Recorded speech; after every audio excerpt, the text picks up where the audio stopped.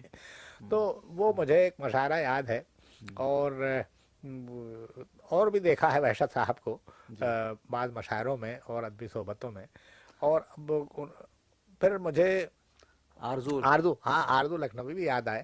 معلوم نہیں، میں نے اس گفتگو میں جو کلکتے کے متعلق کی شاید مٹیا برج کا میں نے ذکر ذکر کہیں کیا آپ نے، کیا ذکر تفصیل سے، کیا ہے آپ نے، تو وہاں جو پرانے لوگ رہتے تھے ان میں آرزو صاحب بھی تھے، اور وہ وہاں کچھ تھیٹریکل کمپنیز کے لیے، فلم کمپنیز کے لیے کچھ گانے آنے لکھتے تھے، لیکن ان کی حیثیت جو تھی ایک استاد کی تھی، جی، اور ان کے شاگردوں کا ایک حلقہ بھی تھا، جی ہاں، اور اور وسیع حلقہ تھا ان کا، وسیع حلقہ تھا ان کا، اور وہ اتنے شریف و منکسر مزاج آدمی تھے وہ، جی، کہ ان سے مل کر آدمی جو ہے ان کی شرافت قائل ہو جاتا تھا، ایک ہی بار مل کے قائل ہو جاتا ماشاء تھا۔ اللہ، ماشاء اللہ، تو بلکہ میرے ایک جاننے والے تھے، ایک ہندو، جنہیں ایک اردو شاعری کا شوق تھا، جی، تو انہوں نے وہ چاہتے تھے شاگرد ہاں اصلاح کہ لینا، آردو کے وہ شاگرد اچھا، ہونا چاہتے تھے،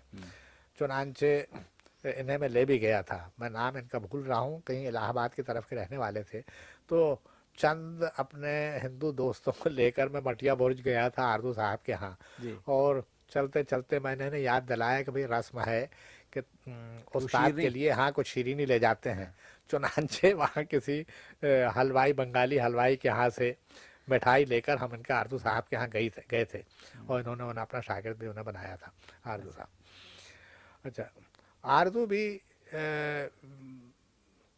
اپنے دور کے، اس دور کے چند بڑے غزل گو شعراء میں تھے، ظاہر یعنی ہے، یقیناً، یہ عجیب بات ہے، میں آپ سے کہوں کہ داغ دہلوی کے بعد دلی نے اردو کا کوئی اچھا شاعر پیدا نہیں کیا، یعنی داغ کے، یعنی یوں تو کہنے کے لیے داغ کے بے خود اور سائل ہاں، تو اور یہ تو تھے ہی، آغا شاعر غزل باز، لیکن سچ پوچھیے ان کی جو ہے وہ کوئی بات نہ کوئی بنی ان سے، بات ہے کوئی نہیں، بات نہیں بنی، کوئی کیونکہ بات جتنا کہنا تھا داغ اپنے جی انداز میں کہہ گئے، کہہ گئے، بس کوئی بات بنی نہیں۔ البتہ لکھنؤ میں آپ دیکھیں کہ 20ویں صدی میں وہاں پر چند اچھے شاعر پیدا ہوئے، جن میں ایک آرزو کا نام لیا جا سکتا ہے، صفی لکھنوی کا نام لیا جا سکتا ہے، عزیز بھی ہیں، ثاقب غزل باش ہیں، عزیز ہیں، یعنی کئی شاعر وہاں ہوئے، جی، دلی میں یہ بات نہیں تھی۔ اچھا، اب لکھنؤ میں جن شاعروں کا ذکر آیا ان میں آرزو کا انداز الگ تھا، بالکل منفرد، بالکل منفرد تھا، ان کے ہاں آرزو کے کلام میں جیسا سوز ہے، اور ایک زبان سادگی میں بھی ہے، زبان میں ایک سادگی خاص ہے، بات جو حلاوت ہے ان کی زبان میں، ایک اپنا انہوں نے ایک الگ انداز پیدا کیا تھا، اور اس میں لکھنؤ کی جو روایت جو تھی اس سے ہٹ کر ہاں، روایتی شاعری تو تھی نہیں ان کی، روایتی شاعری ان کی نہیں تھی، لکھنؤ کی روایتی شاعری ان کی تھی ہی نہیں، بالکل اس نہیں تھی لحاظ ان کی سے، جہاں، اور پھر ان کا ڈکشن بھی اور تھا، اور تھا ان کا، بالکل ڈکشن اور پھر تھا، وہ کلکتے سے بمبئی چلے گئے، آپ کو بمبئی میں ان سے ملنے کا اتفاق ہوا ہوگا بارہا، اور پھر میں نے سنا ہے کہ یہاں کراچی، یہاں تو خیر آئے گئے تھے اور یہاں ان کا یہاں آ انتقال بھی گئے ہوا، تھے، مجھے ملنے کا اتفاق نہیں ہوا ان سے، یہاں ان کا انتقال بھی ہو گیا، انتقال ہو گیا ان بلکہ کا، وہ یہی ہیں، جی، نہیں صاحب بہت اچھے شاعر تھے وہ، جی، اس میں کوئی کلام نہیں، بہت پائے کے شاعر تھے، جی۔ زبان میں سلاست اچھا، تھی ان کے، اب ان میں آغا حشر کاشمیری کی شخصیت سب سے نرالی تھی، جی، انہیں، ڈاکٹر صاحب میں اگر آپ مناسب سمجھیں جی اور تو میں سمجھتا ہوں کہ اس آغا حشر کی گفتگو اور آپ کے تعلقات ان کے خاصے طویل جی رہے ہیں، جی جی ہاں جی ہاں اور جی ملاقاتیں بھی ان جی سے جی اچھی جی خاصی رہی ہیں، جی جی اور مجھے یقین ہے کہ آپ کو ان کے بارے میں بہت کچھ کہنا بھی ہوگا، جی جی جی تو مناسب یہ ہوگا اگر آپ اگلی مجھ سے صحبت، اتفاق فرمائیں جی تو یہ اس گفتگو کو کسی اور نشست پر اٹھا رکھتے ہیں، اور اس بہت وقت خوب، تو جی آرزو پر اور بحشت پر جی اور مولانا ابوالکلام جی آزاد پر، منشی جی پریم چند پر، جی نصیر حسین خیال پر جتنی گفتگو ہوئی ہے اور سیر حاصل معلومات آپ نے ہم پہنچائی ہیں، تو اس کے لیے میں آپ کا میں ممنون اب، ہوں، جی میں اب ان کے، آپ یعنی میرا خیال ہے مجھ سے متفق ہوں گے کہ جی، ان میں سے بعض بزرگوں کے متعلق نہیں مجھے صاحب ایسی بڑی چونکا دینے والی باتیں بھی لیکن تھیں، بعض ان کے متعلق مجھے ایسی چیزیں معلوم ہیں، اگر میں یورپ میں ہوتا اور کسی یورپین صاحب کیا زبان میں کہنے، نہیں تقریر نہیں کرتا صاحب، واہ تحریر تو واہ، میں اور کچھ کہتا، ہاں لیکن کیونکہ ہمارا مزاج اور ہماری روایت اجازت ہاں، نہیں یہ دیتی، نہیں ہے اس بس، لیے میں میں ہاں ہاں، ان سے نہیں جو ہے پھر بھی آپ نے میں پردے میں اور اشاروں کنایے میں آپ نے بہت سی باتیں بیان جی فرمائی ہیں جو لوگوں نے سنی نہیں اور واقف نہیں ہیں، جس کے لیے میں آپ کا دوبارہ ممنون ہوں، شکریہ آپ کا۔